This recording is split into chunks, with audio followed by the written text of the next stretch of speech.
Welcome to the Scott Gibson Show. I am Scott Gibson. Who else would I fucking be? Probably is the question. To start us off, this is episode, I don't know. I mean, you know, it's not as if I do many other podcasts. This is episode 74. Jesus, I didn't think we had done that many. Episode 74. Welcome. Dear listener and dear viewer, if you're watching this on the YouTube, make sure you subscribe to the channel, hit the wee bell. Something happens. I don't know what. You know, but all these trendy influencer YouTuber types always say, hey, smash that bell, whatever that means. So, you know, smash your bell, and you will be you'll be greeted in the afterlife by the god Herako of the Chime Lord. What the fuck are we talking about? Episode 74 of the podcast. Welcome, hope you're safe, hope you're well. Today we record Tuesday the 23rd of March, a day that happens every year. That's how calendars and time work. But today, the 23rd of March 2021, is a very special day because it is 1 year since lockdown.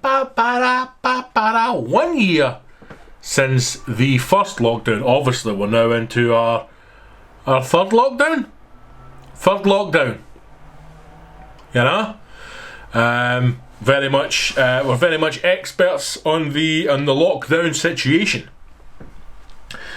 But 1 year ago today, one calendar year ago, back in 23rd of March 2020, when we still had a little hope, many of us, myself included, yes, I have been proven wrong.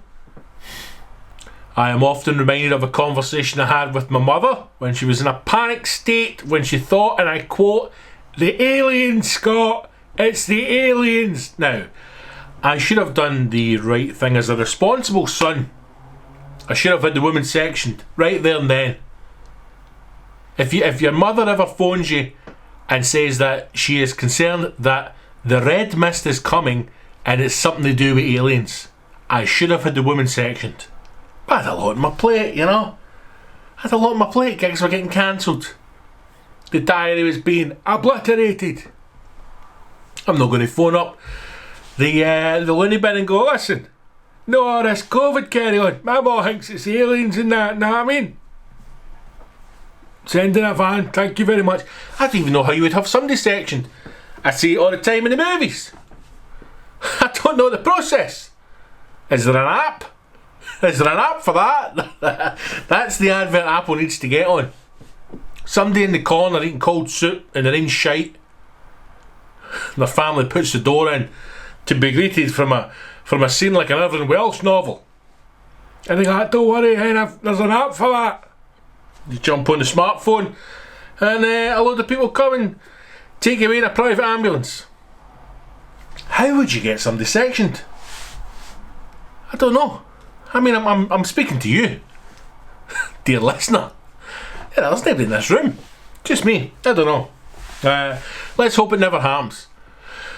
Let's hope I'm never tasked. Let's hope there's never a situation where delegation dictates that I am responsible for having someone sectioned. I'd rather do admin, even though I'm terrible at that. You know, possibly put together a flyer, right? Organise snacks for an intervention. Very much in my wheelhouse. But to be given the sole responsibility of organising the actual sectioning of the nutter, you know, the chances are they're going on the run. Now, can you describe someone as a nutter these days, or is that not the right pronoun? I still don't know what a pronoun is. You know, we've obviously spoke about in the last Sunday service, which I hope you enjoyed. It was a ramble about the strength, the power of language. You know, and how I myself I'm trying to be a bit more conscious of the words that I use. So maybe nutter's not the right term to describe somebody who's lost their mind. I don't know. But anyway, 1 year since lockdown. I hope you're safe. Hope you're safe and well. I'm looking at some bits and pieces here, some dates. 7 16th of March, public are told to avoid non-essential travel and social contact and to work from home where possible. See, this is all coming back. I have got a vivid memory of the first gig that was cancelled. So I did a gig at the National Museum of Scotland here in Edinburgh. It was they have these kind of theme nights throughout the year. Now I first did one when it was I did one at Hogmanay, or was it Hogmanay? I can't remember now. I think it was. Or was it a Robert Burns night? I think it may have been a Burns night. Anyway, they had some kind of Cayley thing, and I remember going along thinking this will not be very good, and it turned out to be great. But again, it's one of those things where if you've never been to the National Museum of Scotland, you should go. It's how do you? Here's the thing: you can't. It's a lot tits and teeth. The National Museum of Scotland is a lot of tits and teeth. Style over substance. The building, stunning. The outside of it, in the name of God, stunning. Absolutely stunning. If you took that big Geordie fucker that likes to sleep in fucking shepherd's huts and turn his garden into an observatory, whatever it is, George Clark, if you took George Clark there, he would convulse on the floor in orgasmic joy. It's a beautiful building. They seem to have excavated, I think it's a technical term, they've fucking dug out the front of it, right? It's all this kind of brushed steel, you know that kind of, that looks like a rusty, but that's the way we want it to be, rusted steel. Beautiful. And so exposed, stunning. You go up to the main bit and it's almost feels like the deck of a ship in some parts. I can't say this strong enough. The inside of the building is absolutely stunning. Now, what is then contained within the museum probably can be described as a lot of shite. For example, when you hear these things like the kilo clothes sale, and it's like vintage clothing, right? And you think you're going to go along and you're going to find like a vintage pair of Levi's or an original Adidas top, right? Something that's very old, very stylish. And then you get there and you realise what's happened is they've raided an African village and they've taken all the clothes for the refugees, they've washed them, they've cleaned them, and now they're trying to sell them back to us, right? It's a fucking shit tip. That's kind of the National Museum of Scotland. Now, a lot of stuff has came out of Scotland. A lot of stuff's happened in Scotland, But it's just not that exciting inside, They've got a few coffins, which I thought was weird. Kind of design coffins for Uganda. I'm really trying to talk this up here. Couple of bits of textile. We love a bit of clothing. Just for it being a national museum, it's not very exciting. But they have these theme nights. They do different things, and one of the exhibits that they had on, or this kind of new thing, was like a dinosaur, or it was a dinosaur exhibit or season or something. I wasn't listening, but they put on this event to launch it, and it was great, man. It was about fucking 800 people, 900 people there, unbelievable. And they had music, the DJ. I was kind of hosting it. Well, I wasn't I was hosting it, and it was a bit of fun. It was nice. It was good. It was a nice wee gig. Again, it's one of those things where I find that with a lot of big venues, like large museums, or sometimes when you do these kind of corporate things, it would really help the business to have someone on the board or in the management structure who's almost from a performance background or theatre, because there is so much you can do in that space. Like that, there should not be a weekend of the year where there isn't an event on in that building, as I'm sure there are endless museums across Scotland, or other buildings, other council government buildings, just beautiful spaces. that would lend themselves to a number of different types of live production, whether it be theatre, whether it be comedy, whether it be music, whether it even be a fashion show. When I remember standing in the kind of, I don't know the fucking terminology for it, I'm standing in the bottom looking up and I'm going, fuck me, man, what a place for a catwalk this would be. You know, sometimes I think I need to do some more of these spaces. But anyway, so that was the last thing I did, and then I had a very good night. I remember coming home. There was talk of COVID, as there had been since the turn of the year. We thought it was just an Asia thing. I remember having conversations with people going, it'll be another kind of SARS, but it'll be contained. Little did we know. And yes, then flash forward to the Thursday. So that weekend I was meant to be hosting what was it? What would you call it? I don't know what it was. I was hosting 2 gigs in the Glasgow University in their museum as part of the Glasgow Comedy Festival. And I remember coming down the stairs and John Lewis checked me out in Edinburgh. Phone rang and to tell us that the first gig had been cancelled, and they were going to keep us posted for the second one. And then got a message later on that day to say that the whole thing had been cancelled, and that was it, and that was the start of it. And that was the weekend before the 23rd. And then that was the start. And then since that point, the whole diary was completely obliterated. And I've spoken of this before. It was a hard one for me to take at the start. No, that's the wrong thing. It was kind of easy at the start because we were all dealing with this together and we were all in the same situation. But as time went on, and obviously you start to then struggle financially because you're realising, you know, how stupid you've been over the years, where you should have been saving for these kind of things, but how you may know there's going to be a fucking global pandemic when you get completely shut down. And I suppose in a personal point of view, it's the first time, like I've mentioned before, I had started a tour at the beginning of 2020, and it's the first time I'd sold out all the dates. Well, I'd sold out the first 3 dates, which I did, and I was about to do the 4th date at the end of March, which had sold out. You know, and I was confident of keeping that momentum going, and it's the first time that I have, you know, I've sold out at the start of a tour. So I was excited about kind of pushing that momentum and getting it going. I was happy with the show then. That was the show White Noise, which is still yet to tour, so I don't really know what I'm going to do with that.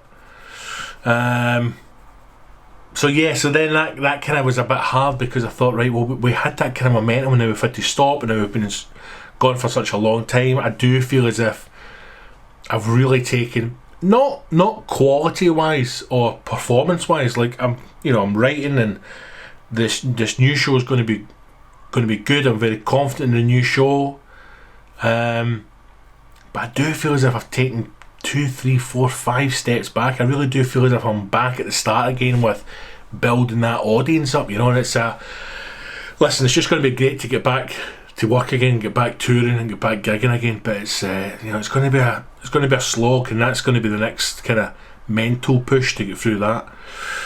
But the dates we've got here, from this kind of brief look back over the year. So 16th of March, public are told to avoid non-essential travel. 18th, schools are told to close from March 20th till further notice. 20th of March, restaurants, cafes and pubs are closed. And then March 23rd, Prime Minister announces the first national lockdown, telling people they will only be allowed to leave their homes for limited reasons. Non-essential shops are told to close. Remember that? Remember how I can remember when we first had the lockdown and you were allowed an hour's exercise.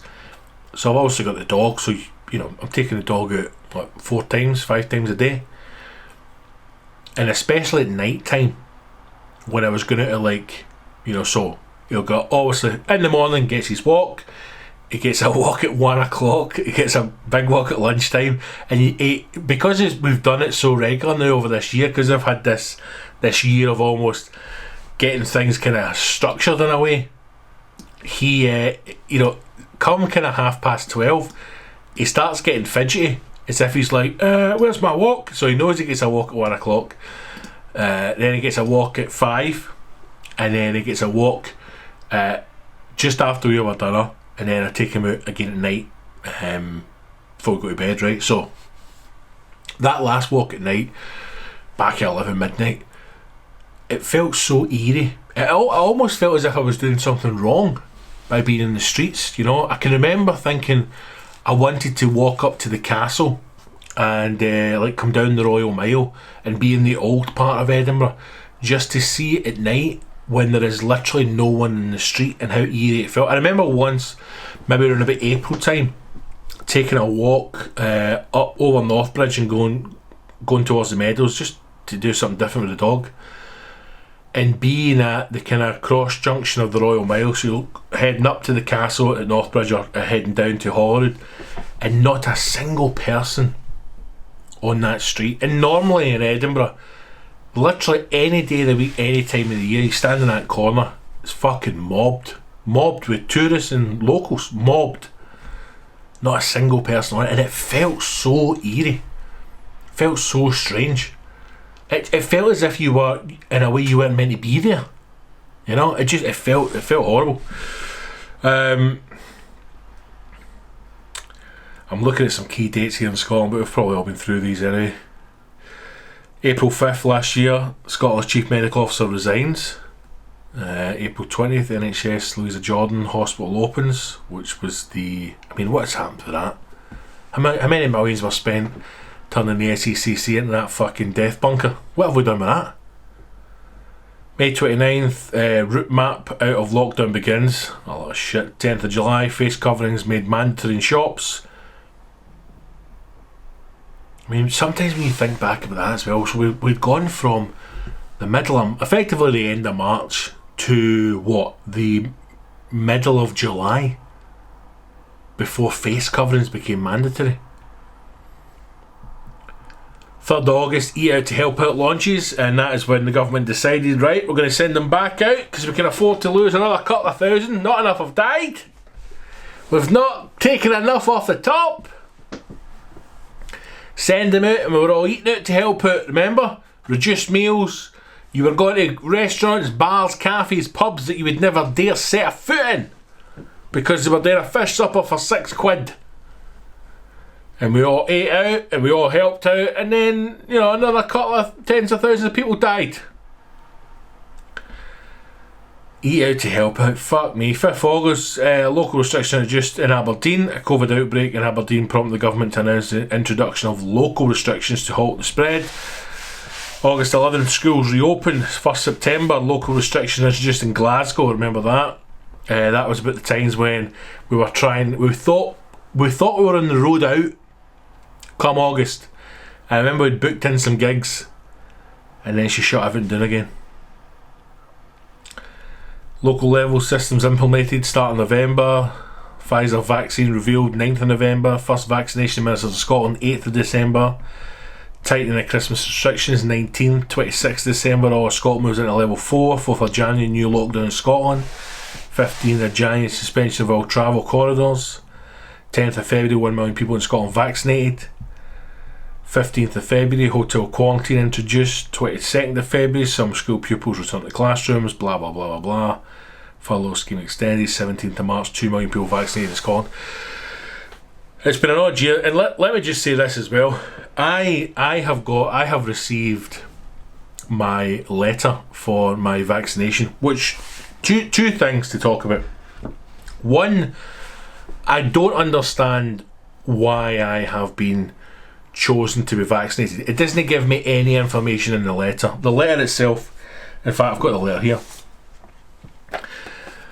The letter itself just indicates that it says here, dear Mr. Gibson, that's me, you are now being offered the vaccine that will protect you from COVID-19. Your appointment details for your first dose of vaccine are shown below.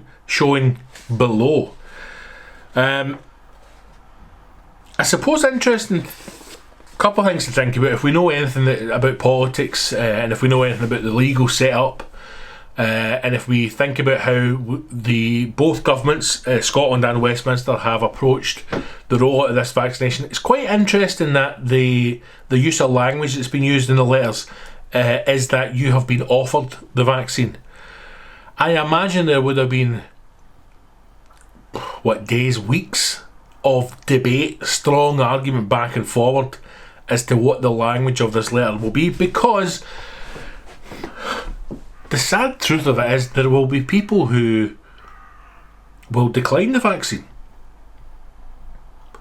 Now, I am not going to get into a debate as to whether or not what your thoughts are on the vaccine, what conspiracy theories are on the vaccine. I had listened to an interview with an American doctor. And again, kind of to touch on slightly what we talked about on Sunday in the Sunday service, the power of language is incredible.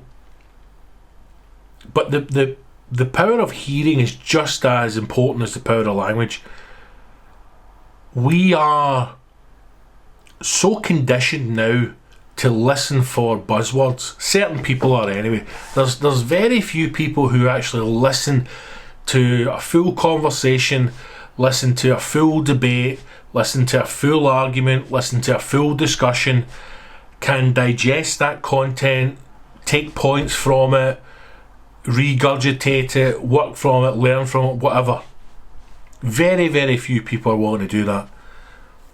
What we want now is headlines, buzzwords, taglines, 2 or 3, a whole 1 hour discussion summed up in a sentence. That's what we want, and we take that and we move forward and we pretend we're experts.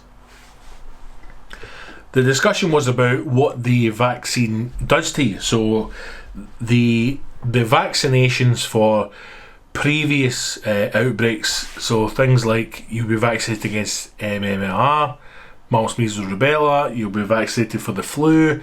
These are all things which the medical world classes as dead viruses. So it's something that no longer exists theoretically in mankind, and they vaccinate you against that.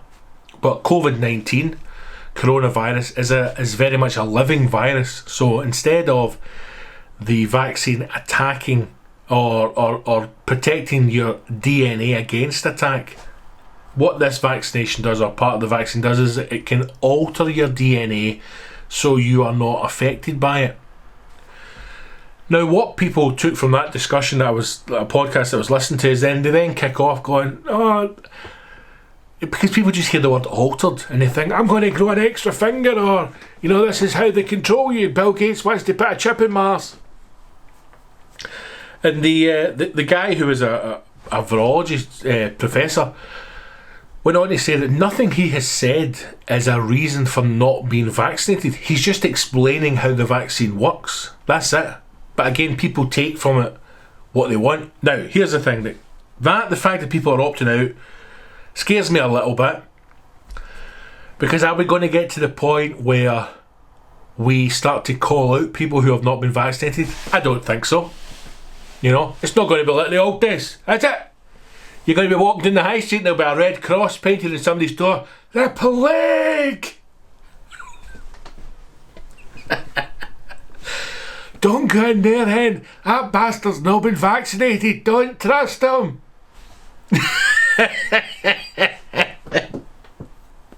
That's the point we're going to get to, isn't it? When people put car stickers on, like RFPC or I've adopted a dog, you guys just need to put like a big needle in the back of your car. Vaccinated. I mean, here's the thing, it's never going to get to that point, right? People might sit at home, people might go online, people might be very vocal on it, going, see, if you don't get vaccinated, you're a fucking bastard, you're never coming near me again. Bullshit. However, if we were to go back into another lockdown, let's say we finally are released in June, as we hope we are, and we live out the rest of 2021 in blissful happiness, and then come January 2022, boom, back into lockdown. I can assure you then, the mood of the nation would change even darker than it currently is. And those of you who are not vaccinated will be led to a big bonfire and you can all fuck off. So the other thing about the vaccine that I found very interesting was I don't know how many more of you have been given your letters or your vaccination dates. Are there some of you who are not going to be vaccinated? If you're not, I'd love to hear from you. I'd love you to tell me a reason why you're not going to be vaccinated. So here's my problem. Got the letter, and my vaccination date was March the 19th.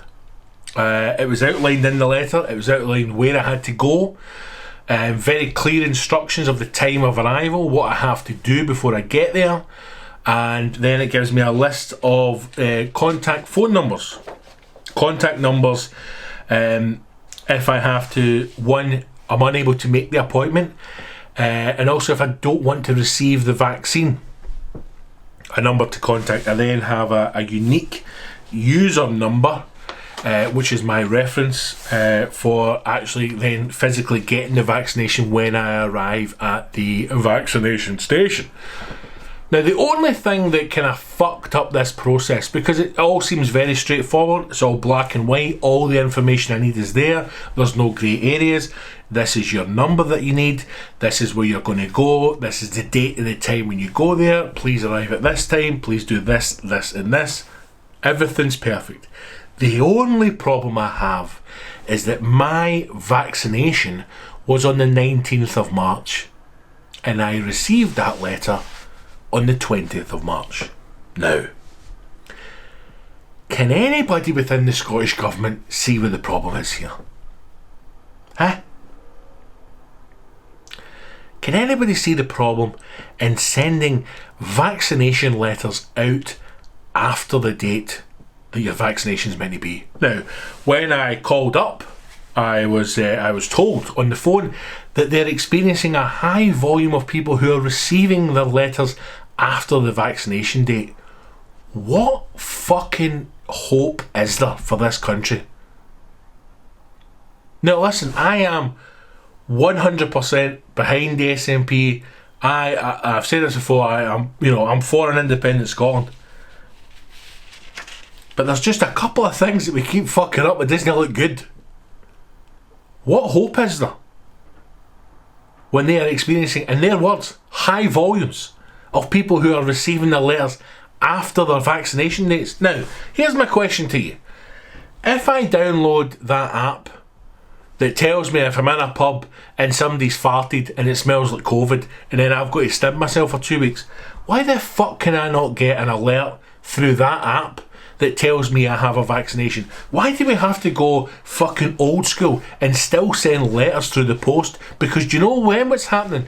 You are relying on the fucking Royal Mail to get it on time. Anything that involves human error, you're just adding another chance for it to be fucked. I honestly couldn't believe it. When I opened it, I said to them, because I actually thought it was a scam, because I don't know about you, I mean, we'll talk about that in a minute. The amount of texts I'm getting on a daily basis now. Apparently I have to contact them about my HSBC account. I've not even got an HSBC account. When I opened it and it says your vaccination is the 19th of March, I says, what day is it today? It says the 20th. I went, right, is there a special fucking time travelling capsule that I can go to? Is that how advanced Scottish Government has now become? Not only are you getting your vaccine, you're getting it in the past, before COVID even started. You turn up to the fucking vaccination station, you go inside a pod, we teleport you back to before fucking COVID happened, and we give you a jag. What an advanced way to protect your citizens against COVID that is. Most other countries are just jagging their arm and hope they don't get blood clots or fucking convulse or die in the next couple of days in their bed. Not the SNP, not the Scottish Government. We take you to the vaccination station, stick you in a pod, transport you back 12 months and give you a jag before it happened. Bravo.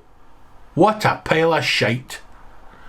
So, phone up at the weekend, explaining what's happened. I'm told over the phone that, don't worry about it, we're getting quite high numbers of this. Cannot get me booked in over the weekend. Call back on Monday. There are no appointments. I have to call back on Tuesday. Guess what? No appointments. So now we're in a situation where I have no idea why I have been chosen to get COVID. All I can think of is either because I'm a fat bastard or because of my brain. That's it. I had brain surgery when I was in my mid-20s. I had constant checkups for about 2 years after that in case there was any further complications. All I can imagine is a box ticking exercise, and nobody's actually looking at the person in this. It's more just of, do they fit a certain criteria? Have you ticked the box? Then you get it. Because I can tell you right now, there will be far more people who are in need of a vaccination than I am. I mean, I'm still going to get it. I'll still gladly take it. But no indication as to why I've been selected. So God knows what happens now. It seems as if I've got to phone up every day. Phoning up every single morning in the hope that I can get another appointment somewhere. I imagine there will be probably tens of thousands of people who are doing the exact same thing because either they've received a letter after the vaccination point or they have been given an appointment that they cannot possibly make. Because if I'm getting this the day after I was meant to get the vaccine, how much notice are people getting? This just seems like another fuck up from the Scottish Government. I mean, I don't understand how difficult these things can be. I don't know why we can't just do it. If we're doing it as age, or we're doing it in area, we're doing it in postcode, we work our way across the country. I don't know why we can't just... I don't know why we just can't be a bit more organised with it and just say, give everybody a month's notice, get letters out a month in advance and say to them, in a month's time you have to be in this building at this time. It is a legal binding date. Your employer cannot stop you attending. And that's it. You just turn along, fucking lift your sleeve up, get your jack, and then get home and die in your bed for a couple of days, and then do it again in a few months. I honestly couldn't believe it. When I opened it up, I was shocked. I did think it was spam. I thought it was a bam up. And then when I saw it was real, I was shocked that I'd been selected for it. It kind of felt like Willy Wonka for a moment. You know, I'm like, I'm fucking going to the factory. And then I realised that not only had I missed it, but I hadn't received it on time. And I was like, this is brilliant. This sums up the Scottish Government at this moment in time. It really does. So, if anybody's been vaccinated, I hope you're well. If anybody's not going to take the vaccine, generally get in touch. I'd love to know why you're not wanting to get it. And whenever you do get a letter, make sure you check the date, because you may literally have fucking 2 hours notice to get down there and get your jag, because trying to get another appointment is going to be impossible. So at this rate, we're probably all going to be still waiting for our second vaccine in 2024. A year, man. 1 year, over 100,000 dead. What a fucking year it's been. Speaking briefly about the Royal Mail, I don't know if I've mentioned this before, but I did not realise that the Royal Mail and the post office are not the same thing. Mind blown. I don't know if anybody else knew that. You probably did. You probably shouted at the speaker and going, "Gibbo, you fat bastard, of course we knew that." I thought the Royal Mail and the post office were brother and sister, bedfellows, cousins, if you will. You know, distant related aunties. What, father and son, hand in hand, working together, connecting the nation, one unlickable stamp at a time. No. The Royal Mail and the post office are separate things. I've only realised that recently. My wonderful girlfriend, my amazing missus, she has an Etsy store, an online store. She sells her wear, art prints and different. Very good. You should check out arthurprints.store is the name of it. And I will go to the post office or now the depot to drop off all the stuff to be sent out. And on one occasion to the post office, turned away from the good old-fashioned British post office because, and I quote, "That's Royal Mail, it's not us." Now, who the fuck do you think you are? I don't think there is a... I think people who run a post office is the highest level of retail snobbery there is. I think you would struggle to find anybody else who has a higher opinion of themselves than someone who runs a post office. There is a post office round the corner from where I live, I imagine. There's a post office round the corner from where you live. And it is the shittest shop I have ever been in my life. What I find is, if a post office is a post office, now hear me out, if you go in and the only thing that exists within those four walls is a post office, then it's probably a decent post office. But if you go in and there is birthday cards, newspapers, bric-a-brac, framed pictures of white tigers, shite across the wall, handwritten, cut out neon card saying 4 pot noodles for £1, then that will be a fucking shite post office. Now, that's quite a broad brush on which I paint, but I am telling you now, that is factually correct. If anybody's ever been into a normal post office, it's just a post office, boom, boom, boom, boom, boom, great service. If you go into one that's a jack of all trades, master of fuck all, it's a nightmare. One room for me, brutal. Make up the prices as they go along. That's why I stopped going. There is now a sign in the window saying the post office, use it or lose it. Now, never have I seen such a passive aggressive sign in my fucking life. The reason why your post office is not being used is because you're fucking shite at running a post office. And then you put a sign out saying, well, if you don't use us, you'll lose us. Good, fuck off then. Nobody cares. What is this idea of people now that this idea of grandeur going, we are the post office and if you don't use us, you're shite head. You're fucking shite. Pack up and fuck off. So the post office door are not the same thing. You know, didn't know that. If you pay, as a lot of small businesses do, they'll pay for their deliveries online, so they'll use the Royal Mail delivery service. They'll print their own stickers, their own packaging, their own postage labels. Those things will then go to a depot. If you try and take them to the Royal Mail, to the post office, sorry, they'll process them for you, but they'll look at you as if you fucking shat in their pocket. I hate the post office. I hate it. There needs to be like an express line. You know, sometimes when you go into a garage and it's got like a sign that says fuel only, and there'll be like a big zigzag of people buying like a fucking prawn sandwich in Marks and Spencer's and a cream egg, and you're just like, mate, I've just got £40, pump 4, straight in and straight out, right? Because it's a fucking garage. It's a petrol station and they've just stuck a Marks and Spencer's on it, right? To try and get a bit of extra money for all the fucking drunks wanting a pack of Percy Pigs at 3 in the morning. But its primary function is a fucking petrol station. So you get to pay for your fuel and you can fuck off. A post office needs an express line for people with post. There needs to be a queue.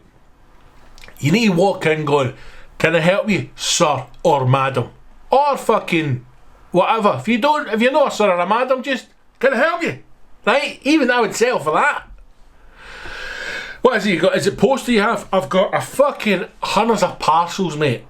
Parcels. Good old fashioned fucking parcels. In envelopes. Letters. Shit you associate with a fucking post office. Here to be posted by you, the postman, in the fucking post office. Right this way. And you got an express aisle. You know? And there's somebody behind the till who knows what they're fucking doing. Understands weight, understands size. If any of you have ever been in a post office and they fucking get their wee limp hand out and hold up that plastic thing that's meant to be a fucking letterbox, and then they try and squeeze it and it doesn't quite fit and that, oh, that's going to have to be a large letter. Give me that, you fucking dick. First of all, find me a letterbox in the land that is that thin. The crack of your arse is wider than this letterbox. And see if you just put it in straight into it and try to put it in all wonky. Look, I know you're trying to fuck me an extra 40 pence. If that's how you fucking sleep at night, go for it. But that should be an express aisle. And if you turn up to the post office and you are a fucking junkie bastard or an old pensioner, I'm just trying to find out how much is in the account, son. Fuck off. Wait in the queue. I'm here to put £10 in the gas. I was standing at the post office a couple of weeks ago, minding my own business, putting the parcels in to get weighed. And this fucking brass monkey standing next to me, like, and I put £10 in the gas. I was like, are people still paying gas like this? Mate, what is happening? We're building space hotels. We're vaccinating a global population against a deadly virus. And there's junkies still paying a tenner into their gas. What is happening? They need an express aisle. An express aisle so I can get served and get on my merry fucking way. Bloody post office, I hate it. I don't mind the depot. The depot's fine. Do you know why the depot's fine? Because you're dealing with posties. It's postmen and women. Post people. You know? The propels. God's people. The couriers. The Queen's couriers. You know? Pat and his cat in the van. Grown men in shorts. Grown men in school children's shorts. Not giving a fuck. You know? Large, burly, tattooed men, tall, thin beanpole, butch lesbians. All of them in shorts, not a fuck given. Come rain or snow. Fully branded. Royal Mail jacket, Royal Mail polo, Royal Mail hat, Royal Mail van, Royal Mail shoes, Royal Mail shorts, Royal Mail bag, Royal Mail fucking pipe. Everything. Head to toe. Branded warriors. Braving the streets, you know, out in the elements unless it's raining and they're not going out or icy, they can't get the van up the street, like, oh, fuck it, we'll do it tomorrow, you know, or there's a dog in the garden, fuck it.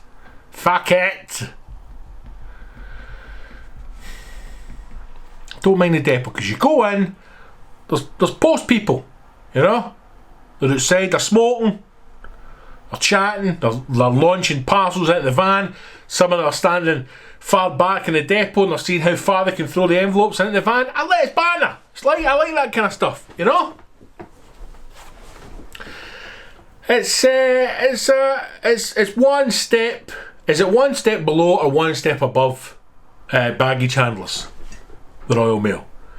It's probably a step above, innit? They're carrying smaller things, but they're carrying it a longer distance. Baggage handlers for the fucking thing into the doodah. Gone. But you go in there and there's a guy or a woman, you know? And they just go, alright. A lot of the time, they're not even, some of them, went the other day, and the guy was having a cup of tea behind the perspex, you know? Having a cup of tea, and I thought, fucking, why not, mate? Why not? Puts a wee hang up, gives me the ping and goes beep beep beep, and it's like, right, big man, that's you. It'll go out the day. That's all I wanted to hear. Off a pop. Not the anxiety fucking roller coaster that is the fucking post office. I don't know where I'm going with that rant. The post office ruined for me. I fucking hate it, and I cannot wait till it closes. And I hope that family never involves himself with any kind of admin or post function again, because they're fucking god awful. Right, what are we going to talk about here? Food documentary that I saw. So let me get this up. This is something you need to check out. late at night, stumbling, trying to find things to watch, and occasionally I do. We all know I love food. We've spoken about it enough. Occasionally I'll just type in food in the Amazon or Netflix, see what comes up, and stumble across this little ditty. It's an absolute beauty. It's called Chef's Diaries, Scotland. Chef's Diaries, Scotland. Now, you get it on Amazon. That title again, Chef's Diaries, Scotland. Fucking get it watched. It is about the Roca Brothers, who are possibly three of the most famous men in modern gastronomy. They run the restaurant El Keller de Canaroca in Girona, in España. And they, I believe they won Best Restaurant in 2013, and I think they won again in 2015. You will know them if you're into food. You will know them. If you're not, you've probably seen them in a couple of different shows. It's three brothers. One's a chef. One does pastry, wee Geordie, the younger, and the other one's Chemelier, the fucking bevy guy, right? Now, the interesting thing about this is, first of all, I'll just read the synopsis for the show. The Roca Brothers, owners of the renowned restaurant El Keller de Canaroca, embark on a new challenge, exploring Scotland. Their journey will see them rediscover a cuisine that has kept itself hidden from the world in the past years. The documentary itself is brilliant. What the guys are doing is they are trying to curate different menus for the restaurant. I imagine if you are operating at that level of cooking, where you're a 3 Michelin star chef, and you could maybe have 2 or 3 years where you will be cooking the same food over and over, because that's probably, I would imagine, the lifespan of getting everybody in the restaurant. So if you are a 3 Michelin star chef or a 3 Michelin star restaurant, that is a restaurant that is, I think the way they grade them is one star is the Michelin guide saying this is a restaurant that you should you should eat at because the food is exceptional. A 2 Michelin star is something that you should try and get to because there's something a little bit special there. And a 3 Michelin star is as far as you can go. Like, whatever you do, seek this place out. Wherever you are in the world, you have to make a pilgrimage almost to get to this place because it's life changing. The struggle for chefs then comes to maintain 3 stars. So I imagine, and again I'm just guessing at this, but I imagine 2 or 3 years is probably the life cycle of everybody in the world who wants to come along and see you, and then you'll start to change menus over. Now within that you're obviously changing seasons and food and cultures and ideas and whatnot. But the documentary starts with a brief introduction about 3 brothers and a brief introduction about their history with the restaurant, and then talking about curating these different menus, and the place that they want to go to is Scotland. And I found it one quite astonishing, but then as it went on I was thinking, I'm going, well, why wouldn't they want to come to Scotland? It's one of the oldest countries in the world. It has an incredible food heritage, and the thing that probably a lot of people don't realise, a lot of our produce goes all over the world.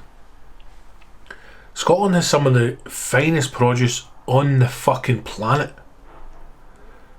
Game, best in the world. Meat, everybody knows Aberdeen Angus. Everybody knows that Scottish beef is some of the finest beef in the world. Fruit and veg, Scottish raspberries, Scottish strawberries. We all know the problem with the fisheries. We all know the fucking Spaniards try again. We all know that something ridiculous like 70-80% of the fish that's landed in Scotland doesn't even make it to Scotland. There's quite an interesting point in it where there's a guy from Oban who has been on a couple of food documentaries. He's a bit of a showman, and it's quite difficult to watch him sometimes. Thankfully he's not on it for too long. He talks about scampi, and he talks about buying scampi in a supermarket in Oban. And the scampi that he buys in that supermarket was landed in Oban. So the fishing boats go out, they catch the fish, eat the fishio, bring the fish to Oban where it's landed. That fish then goes out to the Far East, out to Asia, where it is peeled. Either the fish is descaled or the prawns are peeled, it's processed. It then comes back to Europe, which I imagine would be France or Germany, because he just says Europe, processed into scampi in a factory, and then it is sold back to Scottish consumer as frozen scampi in a supermarket. That bit of fish has probably travelled tens of thousands of miles around the world, touched endless number of hands, been through God knows how many different types of machinery, to end up back in the fucking town where it was caught. The fact that people say things like they love lobster. Scottish lobster is incredible if you ever had it. And I've known people who do things like they won't eat longestine. Scottish longestine is like prized in France. It's insane. And when you actually look at the things in the documentary, when it talks about whiskies and it talks about haggis and it talks about the produce here and the history of it, you have got three of the most acclaimed men in modern cooking so enthused and excited by it. Yeah, a lot of people here probably couldn't give a fuck. I mean, I'm quite ashamed in a way that I love food, I love cooking, I love eating food. I'm a proud Scotsman. I cannot stand whiskey. I've made no attempt to try and enjoy it. I've always had this lovely idea in my head of being the old guy in a pub sitting with a big cigar and a whiskey at the end of the bar just telling stories. I would love that, but maybe I should give it another go. Maybe I need to find a way to introduce myself to it. They go to an award-winning butchers up in I believe Pitlochry. I can't really remember. It might be even Lochgilhead. And they're talking to the guy who makes, like, you know, the prize haggis. I've never had that. I've had haggis, yes, but shouldn't I be seeking out from a butcher's? I have two award-winning butchers. One literally round the corner from me, here in Leith. Incredible butchers, but I still buy my stuff from the supermarket. Why do I do that? I am, you know, a hypocrite when it comes to this stuff. I'm sitting watching it and I'm angered because I'm going, there is so much amazing produce in Scotland that I am not attempting to be involved with, attempting to buy, attempting to use. You know, I'm sitting going, we should be more proud of our stuff in Scotland, and we should do more with it. And at the same time, I'm going to Tesco and buying shite stuff out of Tesco. It's a great documentary. If you get a chance, watch it. Also, and I know I mentioned this on Sunday, so apologies to those of you who listen to Sunday service.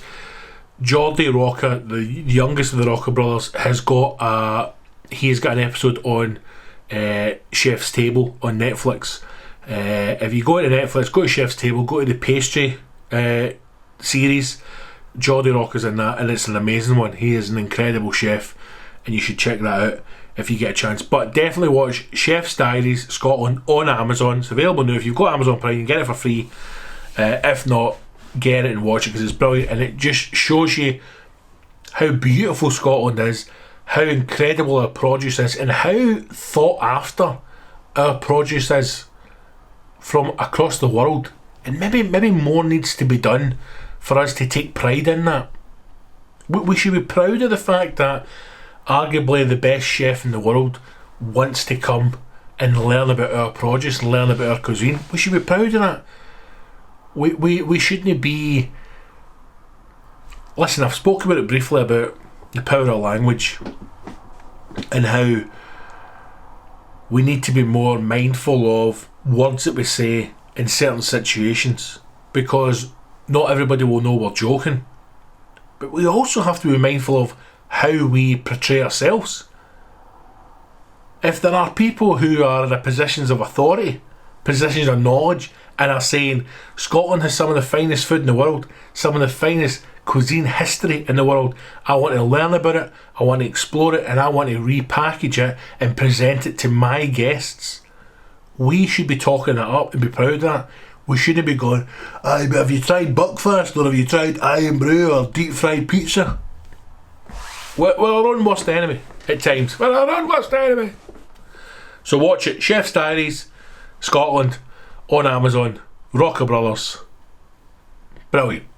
Check it out. Right, I'm going to finish up with this, and when I first heard about this, a wave of anger and aggression filled my body. So much, I felt alive. And in an odd way, I suppose I've got to thank this person. But I won't, because he's a fucking idiot. This is an article that I believe came out at the start of the week. I think it happened over the weekend, and I certainly saw it the weekend. And it's talking about Orlando Bloom. Now, Orlando Bloom has done an online interview, and it's been getting slated, and rightly so. Oddly, again, the contrast now between British media is so startling. It's fucking mind blowing. This interview by Orlando Bloom is a joke. It's the fact that it's serious makes it even better, right? If he was trying to be funny, it wouldn't have the same impact. But the fact that he's deadly serious makes it even more alarming.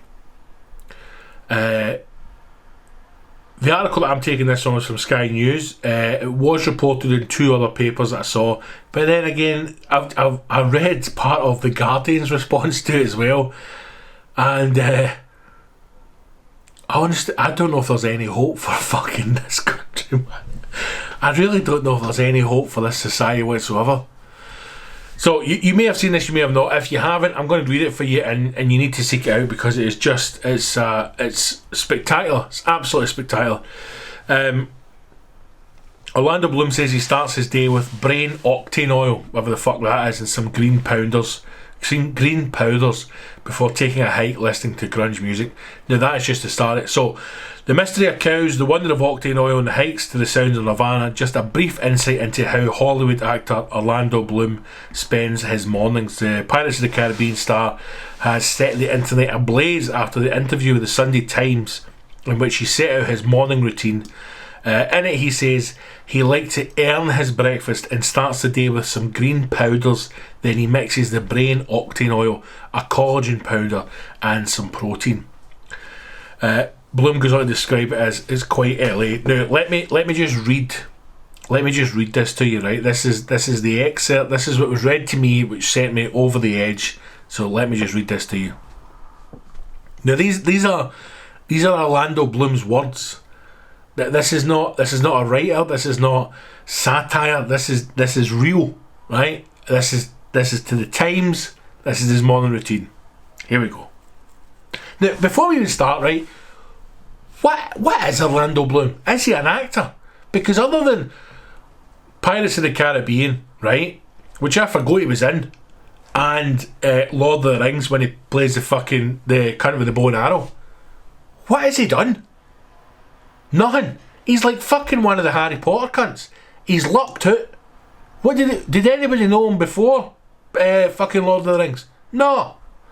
He's came in, he's done one movie, he's been given Pirates of the Caribbean because Lord of the Rings was so massive, and now he's done enough to fucking sit back and never work again because he's fucking shite, and now he's become a Hollywood mental cunt, getting pumped off Katy Perry and Dane Mad Times interviews. What else has he done? Name me one I've got a gun to your head, I'm going to murder your family. Name me one other film that Orlando Bloom's been in. I'll be like, pull the trigger, mate. Not a fucking clue. Boom, dead. Not a clue. But he probably made fucking tens of millions.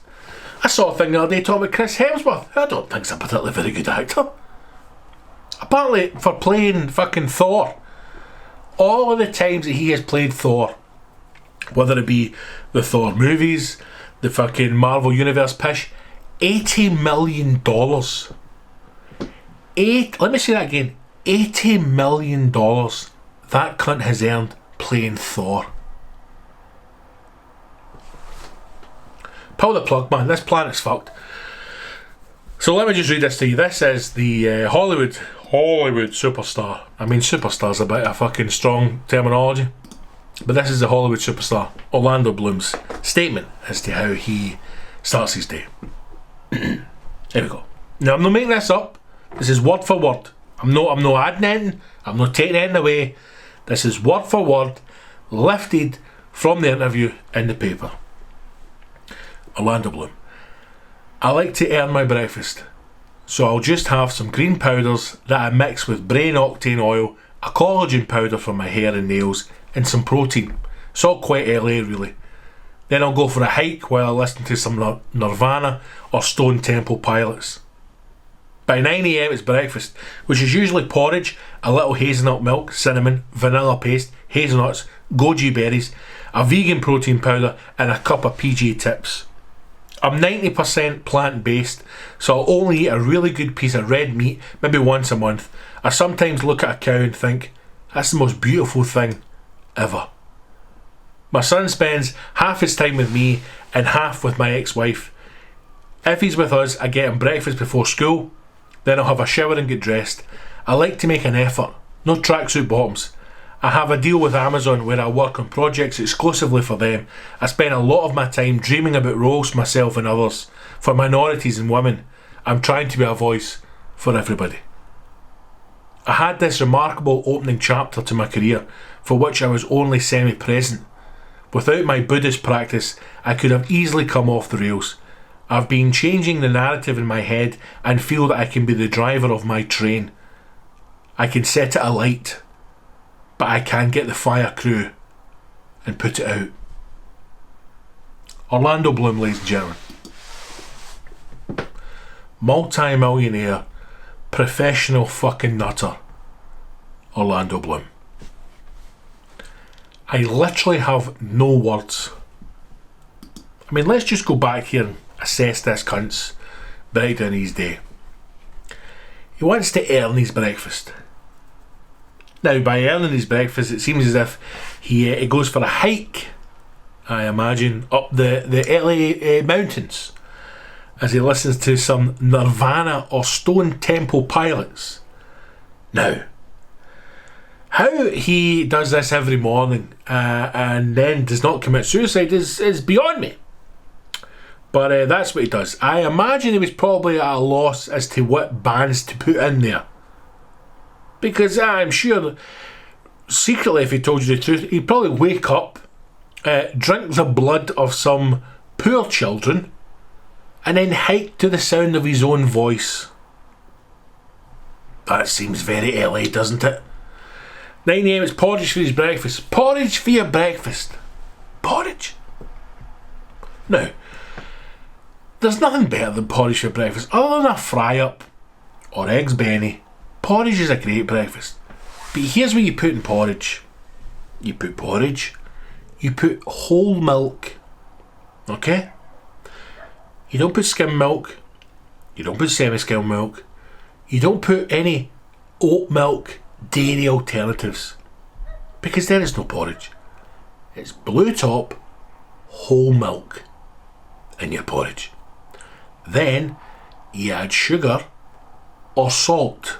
Now, if you're a posh cunt, you can maybe substitute the sugar for something like honey.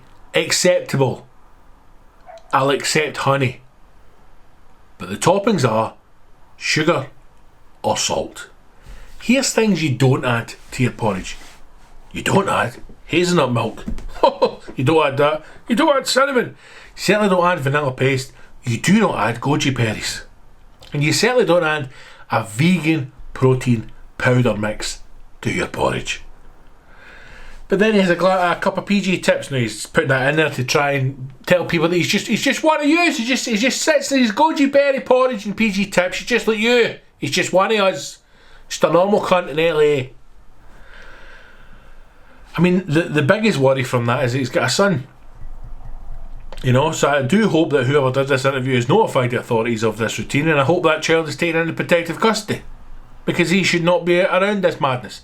I mean, this podcast and episode is tying in perfectly, because we started by saying, how would you get someone sectioned? And now I'm really thinking I need to know, because Orlando Bloom needs to be sectioned. I spend a lot of my times dreaming about roles for myself and others, for minorities and women. I'm sure to all the minority actors in LA, you'll be absolutely overjoyed to know that fucking Goji Berry's PG Tips Orlando Bloom is sitting dreaming up roles for you. Over fucking joyed. Your struggle is finished. Finished. Equality is on its way, because Orlando Bloom is here to save the day. What a fucking toilet. Without my Buddhist practice, I could easily have gone off the rails. Orlando, my boy, I would say that you have gone off the rails already, mate.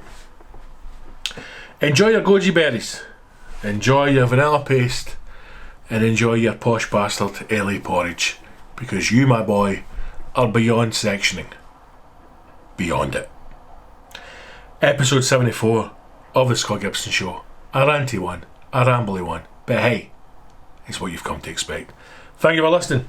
Share it, subscribe, like it, fucking pass it on, whisper it into the wind, write it on fences, scribe it into a postbox. Tell people, spread the word. If you enjoy the show and you want to support it, become a Patreon, become a rascal. It's the only way to access all of the content every single Sunday. A new episode of the Sunday Service goes out only for patrons. So sign up now, patreon.com/Big Scott Gibson, patreon.com/Big Scott Gibson. You can sign up for as little as £4 a month, £1 a week, 50p a podcast. Absolute fuck all. I'm practically giving it away. So do that if you haven't already. Become a patron. That's it. In the meantime, stay safe, get in touch with any questions. Nothing else to say now. That's us.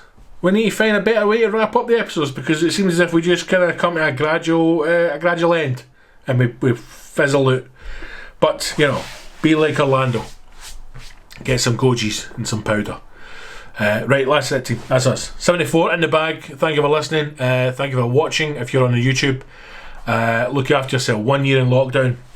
The end is coming. Let's hope. Stay safe. Wash your hands and your arsehole. Hopefully I'll see you in a battlefield very, very soon. Onwards.